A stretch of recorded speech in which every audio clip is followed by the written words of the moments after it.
Thanks for the introduction, Stefano, and for the organizers for inviting me to tell you some perspectives about canopy management, climate change aspects, and I would like to bring it under a larger umbrella, and I hope I will pick you up from a German perspective. And this was the situation at the beginning, say 20, 30 years ago, when sugar grading in our fruit was fairly limited. So the years of chapterization, they were basically over.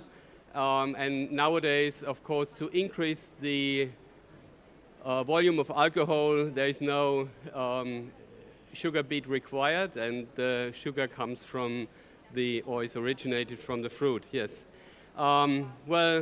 However, one thing German viticulture was always proud of was the fact that the various vineyards and vintages, they differed quite largely. However, that seems to be a little bit disappearing over time. So there is a unification in terms of the differences between each seasons.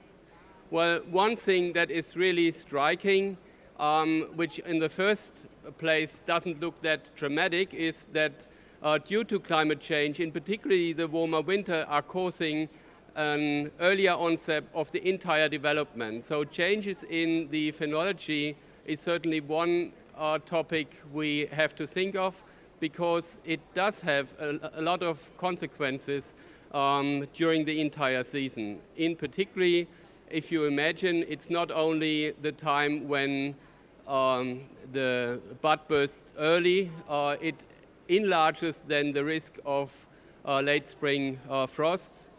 Early flowering is then causing an earlier maturation and harvest, and therefore we need to start picking when temperature is already fairly high, and therefore fruit sanitary health aspects is one issue apart from the sugar or acidity management.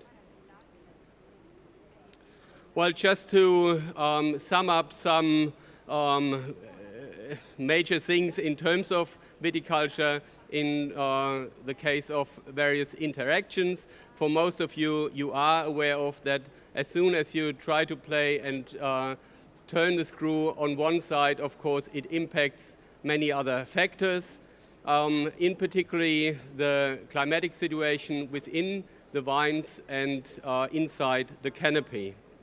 There are certain things, of course, we have to think of, and in the morning, soil and water was one hot and important topic. Well, another concept we probably have to go into depth in future will be the cyan rootstock situation. There certainly is a huge potential in terms of the selection of various clones or varieties, and this will also probably require a better adaptation in future. Disease pressure, we are aware of that this is an ongoing situation, and the pressure in particularly from public is rising in that area, and will be well looked after in terms of legislation for pesticides and so on, and therefore we have to think about modifications where we're probably able to save some of the pesticides. Well, there is a long list and a couple of things I will strike in terms of training system, wine spacing, microclimate, thinning, and other decision management tools. But one of the major challenges to my concern in future will be to actually be able to better balance our wines to control vigor. Well, what we are doing in many cases is that we are on purpose taking out fruit. So most of the wines are basically under crop. They are very vigorous. Most of their energy they produce in leaf and shoot growth. Hence, it requires many pruning steps and adjustments for the microclimate, and therefore, to my concern, that will be one of the major challenges we are actually facing. Well, this slide I actually love, and you hopefully too. Well, this is representing a vineyard, as most people see their vineyard out in the field, as a uniform area. Well, from past and experience, and I'm aware that many of you are wine growers and producers, so am I. From traditionally working out in the field, of course, by being there involved in the daily work, of course, you had an idea what the wines look like, you trimmed them differently, and you did manage them on purpose in different directions. Well, but if you look at the situation of the real world, this is what the vineyard actually looks like. The only consistency in that block are the wide scales, and these are the wines that are missing. Apart from that, between each season, there is a huge variability in all factors. You can take yield, you can take sugar, acidity. The map changes within each year. So there will be a demand and a challenge to get a better idea about this variability out in the field. And Stefano, he mentioned, well, drones and multicopters, remote sensing aspects we are not tackling today. However, if our workers are becoming less skilled and there will be no information coming from the vineyard to the winery, to the winemaking, I think then we are lacking a lot of quality and opportunity. Well, coming closer to my topic in terms of various techniques to improve on quality in future. If you look at those two bunches, I'm mainly talking about Riesling because that's the major variety. In Germany, we grow about 25,000 hectares on Riesling. Well, German viticulture compared to Italy, France, and Spain, you are aware, is little, just 100,000 hectares. However, if you rely more or less to more than 1/4 on one variety, you have to think about how the fruit should look like, and you can make your own decision what you would like to have in your bin at harvest, whether it should be a fairly compact bunch like the one on the right, or whether it should be a more looser bunch than the other one. So how can we actually alter that? And to give you an overview of various long-term strategies, this table more or less sums up what might be available. Site selection is certainly not a big issue in Germany. However, in other countries where you are more flexible in terms of your planting rights, this certainly will be something you can think of. In particular, if the decision between warmer and cooler region needs to be taken into account. I've slightly talked about the opportunities of the selection of various varieties. Well, if we look in future, and I've talked about the risk and the perception of the consumers in terms of pesticides, if we will be able to find and also to make use of some fungal resistant varieties, this certainly may help our entire industry. Trellis system, of course, is a long story, starting from thousands of years when wines were first cultivated. However, it still is an ongoing topic. Those two systems on low input trellis systems like minimal pruning and the other one from Italy, the semi-minimal pruned hedge, certainly is something we will need to think of. Not for all styles of wine, however, within the portfolio of your production, it might give you some opportunity to produce some fruit differently compared to the rest of the vineyard. And row orientation, I will show you a couple of examples how this actually impacts also on your fruit composition. Of course, you need to keep in mind that there is a long list of things you have to decide and to plan in advance. Also, the risk of your investment, or that the vineyard is then or will be established for 2, 3, 4 decades, and therefore you need to make sure that you are putting your money on the right horse. Well, to give you some examples in terms of seasonal adaptation of the canopy management, certainly diseases will be something we have to look at a little bit closer. And I already mentioned that defruiting, taking out fruit over the season is done quite frequently. So how are we actually dealing with the canopy, with the leaf area? And there are different opportunities, and it all ends up with the ratio of the leaf area and the fruit rate, which is actually balancing your quality you are producing over time. And this table, including all the pictures, in the first place may look a little bit strange and difficult to understand. Just to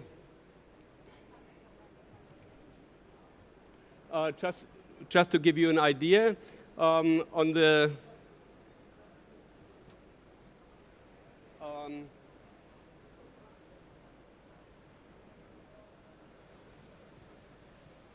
this way. Okay. On the left-hand side and on the columns here, they've adjusted the yield, and within the rows, they've adjusted the leaf area. So if you hardly leave any leaves and have a full crop, of course, that will have an important impact on your fruit quality. On the other hand, if you have plenty of leaves and a larger crop, of course, this does impact on your fruit quality too. And the question remaining is, how will we actually be able to adjust the leaf area to the right amount that at the end of the day will be able to produce the best crop. And these are some of the results. And just to highlight, for instance, the sugar concentration in that table here. If you look at this leaf area to fruit rate ratio, as more leaves you have, as higher usually the quality is, and as less leaves you have, as higher the crop yield, of course the sugar concentration declines. So by altering that, you'll be able to work in that direction, that you are actually producing fruit under various leaf area to fruit rate ratios to different fruit composition. Another issue also within Germany nowadays is the level of acidity. The acidity is declining, in particular due to warmer weather conditions, and you also impact with the leaf area. As more sun exposed the fruit becomes, of course, as larger the drop in the acidity will be. So the screws we can actually work on and play with, of course, are the three factors, which is the intensity, the position, and the timing. And therefore, we'll be able to alter, in the end, the ripening of the fruit. In terms of canopy management and trimming, some results of a case study, how the timing of topping or trimming at the end impacts on the severity of botrytis. And as you can see nicely from that chart here, as longer you postpone the first trimming, as less botrytis you get. For the varieties of Riesling Pinot Gris shown here from an experiment we've conducted with our colleagues in Luxembourg, so cool climatic conditions. From a practical point of view, of course, it is also clear that if you come out into your vineyard 4 weeks after, 4 weeks after flowering, of course, you'll be in a complete crowded canopy. So it really also depends on the variety, whether that variety is actually suitable. Riesling, as you might be aware of, is growing straight, and therefore there is a chance, for instance, to delay the trimming to a later point and therefore have healthier fruit at the end. So this could be seen as one effective way, for instance, to reduce the amount of pesticide requirement, in particular in terms of the management against Botrytis. It doesn't require any additional costs. It just depends on your original setup.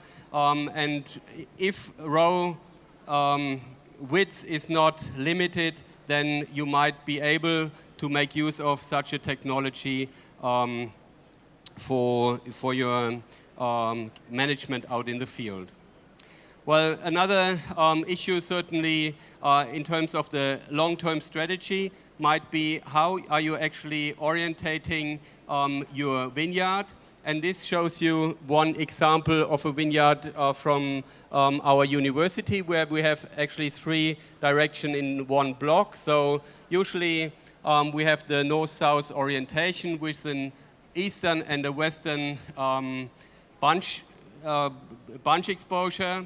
The east-west row orientation is hardly used, and you can imagine that in an east-west orientation, of course, you have south-facing bunches and north-facing bunches.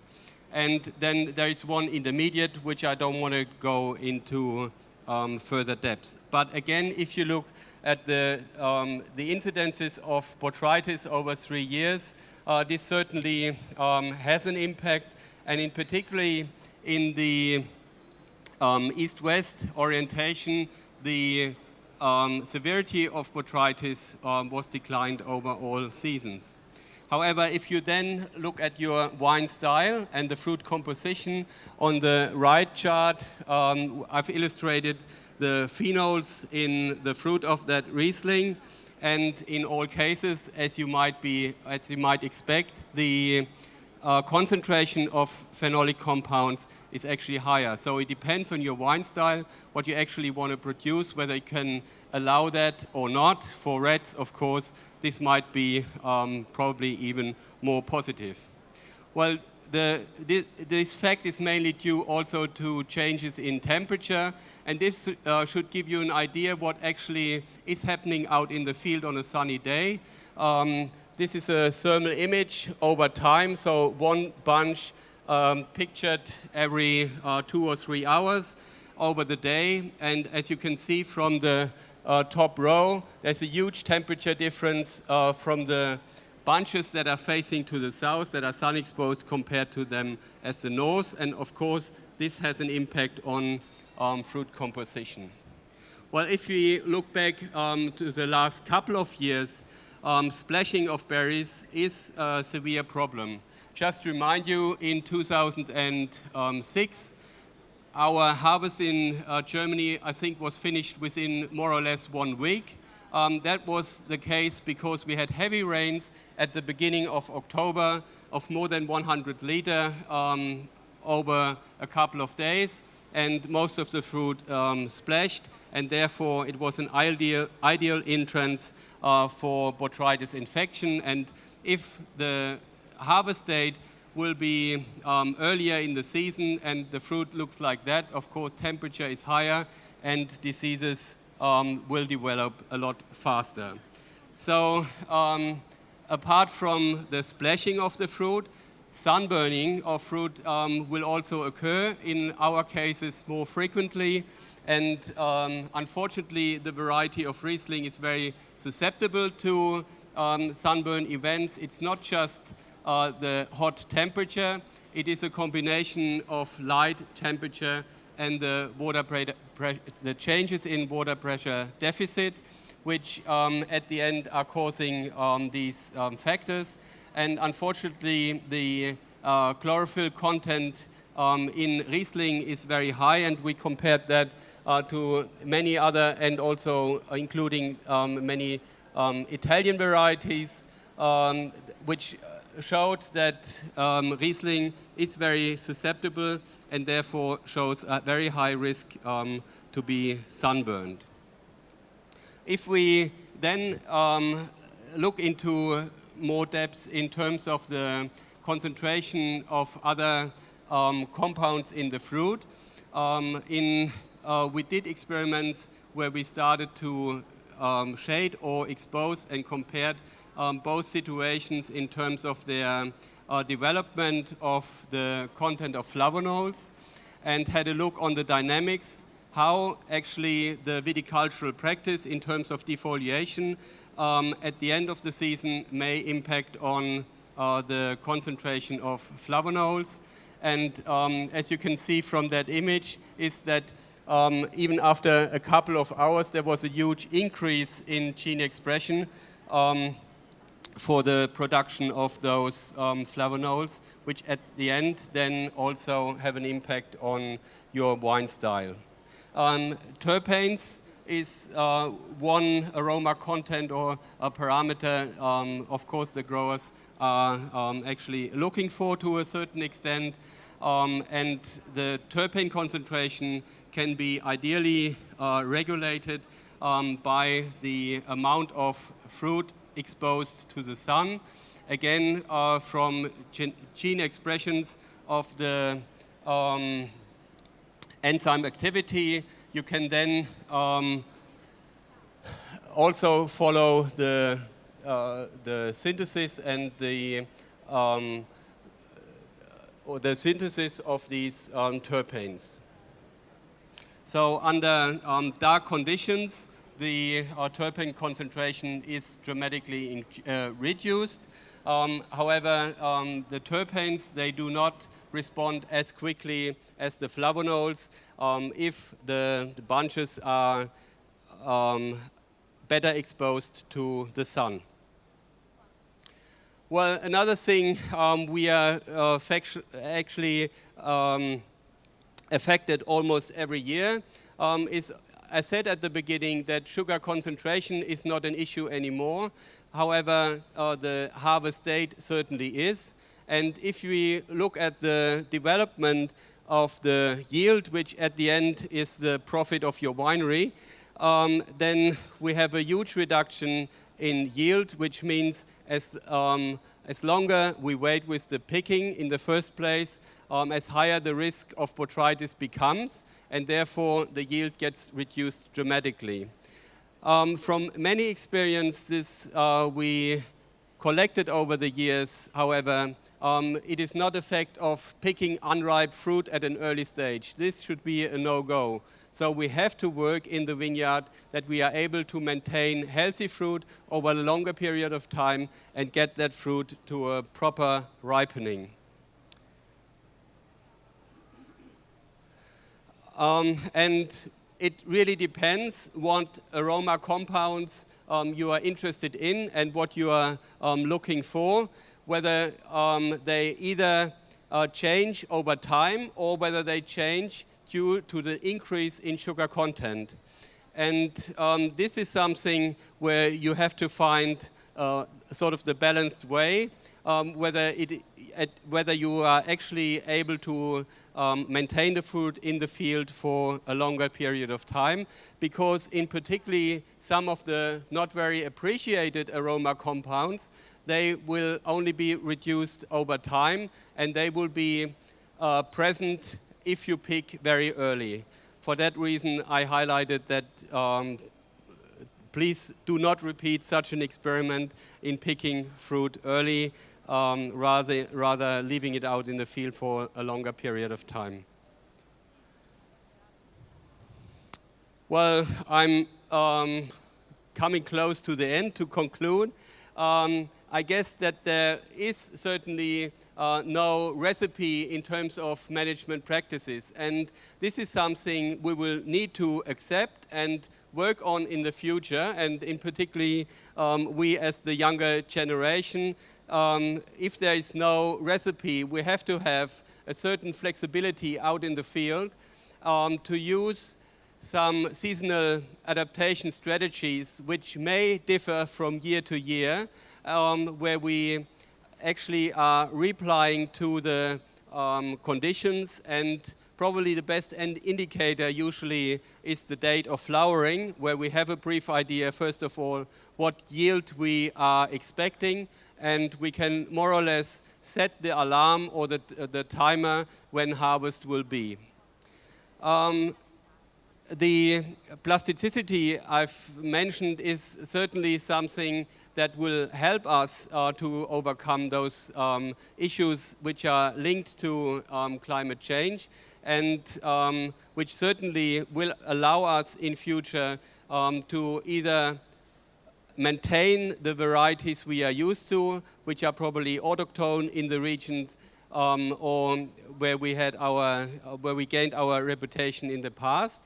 And by adjusting the viticultural practices, we might be able to respond to those new challenges. There are various strategies which we will need to be aware of, and I'm sure that, that we will have enough opportunities to adjust to those seasonal conditions and become more flexible out in the field.